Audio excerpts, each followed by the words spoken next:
appealing to noble motives and challenging the audience to achieve a higher level of beliefs or achievement and a complete absence of ennui. Another objective is to appeal to the audience's needs and emotions using story. And my recollection of courage is the Serenity Prayer, which goes something like this for people who have not heard it. Lord, grant me the serenity to accept the things I cannot change, the courage to change the things I can, and the wisdom to know the difference. Thank you. Thank you.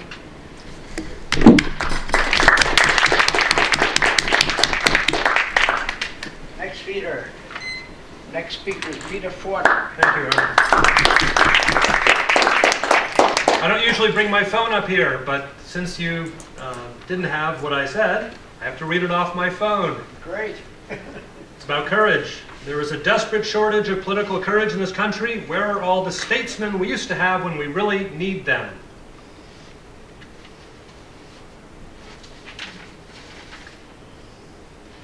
So Mahesh asked me last week in Table Topics to talk about an inspiring dream I had like Martin Luther King.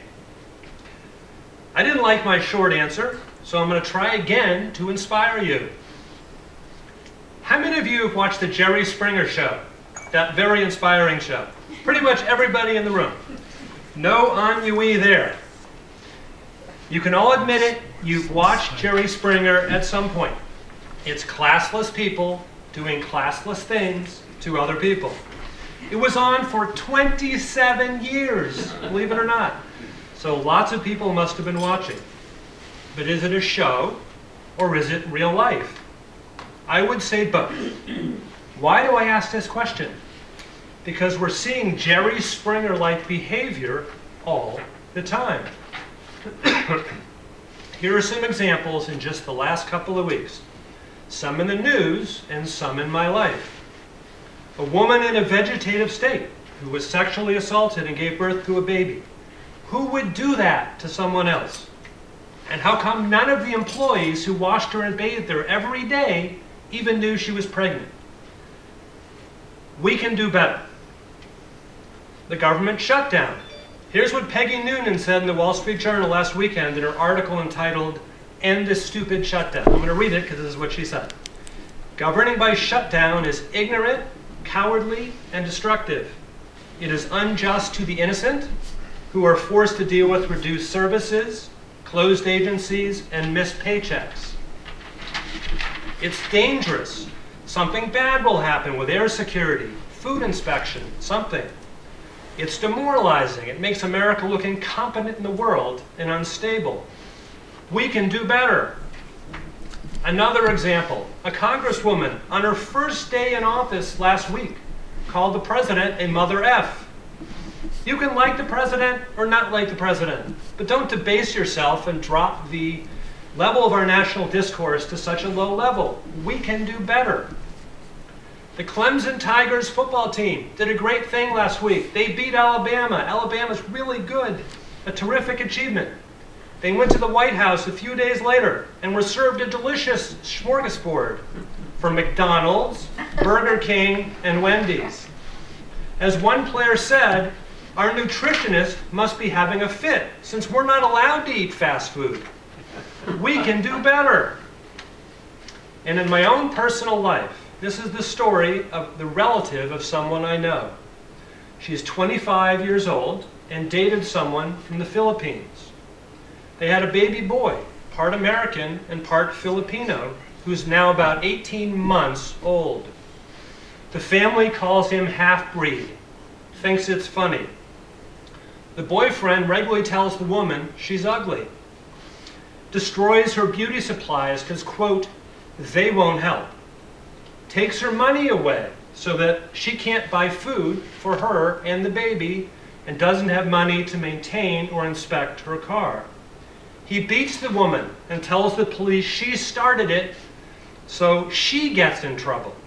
So now she's contemplating suicide. We can do better.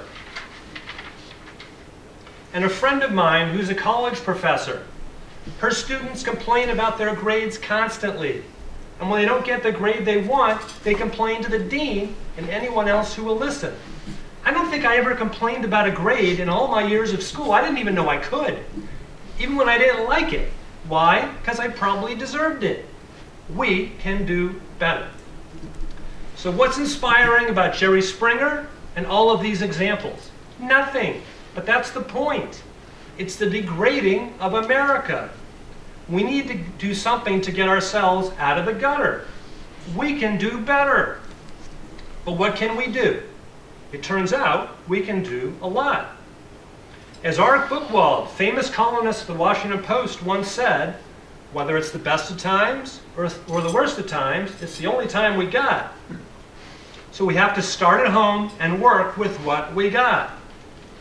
We can teach our children and model for them what class is all about and what it's not. We can stand up against bullying, racism, sexism, and religious intolerance. We can model civility and the willingness to compromise. We can vote for people who will raise the level of discourse, not drop it. We can call the White House and demand the shutdown stop. We can march with federal employees who are rallying for their jobs and paychecks. We can tell TSA workers as we go through airport security that we stand with them. We can ask people who work in Congress and the White House to not take any pay until the shutdown is over. We can tell our politicians that governing by shutdown isn't acceptable. And in our personal lives, we can stand up for people who can't stand up for themselves. Class starts at home. If we don't have it and we don't demand it, no one else will have it either. If we want our moral compass back, we need to be clear about what morality is. That's my Martin Luther King dream. That America stops being like Jerry Springer and gets our moral compass back. We've lost it and we can't find it. But where is it? It's in here. It's in all of us.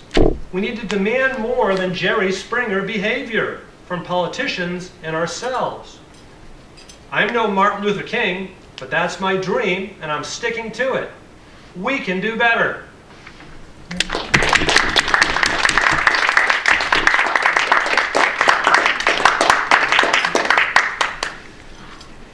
Aileen is going to be do the next. I have your statement.